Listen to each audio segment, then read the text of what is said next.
कायदा सुव्यवस्था प्रश्न जर निर्माण झाला त्याचबरोबर औरंगजेबाची कबरवरून पुन्हा एकदा राजकारण केलं आपली काय गुजरातमध्ये जन्मलेला औरंगजेब, गुजरातमध्ये जन्माला आलेला औरंगजेब छत्रपती शिवाजी महाराजांनी संघर्ष करून बलाढ्य सत्तेला नमवून जे हिंदवी स्वराज्य स्थापन केलं होतं त्या स्वराज्यावरती महाराजांच्या निधनानंतर चालून आला होता. औरंगजेब जिंकायला आला होता महाराष्ट्र, पण महाराष्ट्राच्या मातीचा एक कणही जिंकू शकला नाही. महाराजांपासून स्फूर्ती आणि प्रेरणा घेतलेल्या महाराष्ट्राने, मग त्याच्यात साहजिकच आहे छत्रपती संभाजीराजे, राजाराम महाराज, ताराराणी आणि असंख्य मावळ्यांनी त्याला मुठमाती दिली. थोडक्यात काय की महाराष्ट्र जिंकायला आलेला औरंगजेब, गुजरातमध्ये जन्मलेला औरंगजेब महाराष्ट्र जिंकायला आला होता.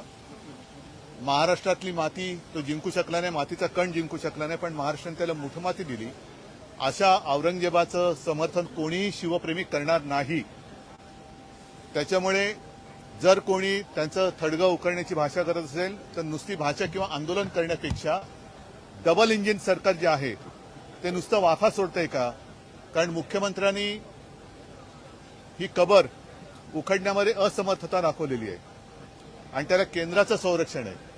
म्हणजे केंद्र सरकार औरंगजेबाच्या थडग्याला संरक्षण देणार असेल तर मग केंद्र सरकारला विचारलं पाहिजे किंवा भारतीय जनता पक्षाला आम्ही विचारतोय, तो औरंगजेब तुमचा कोण लागतो?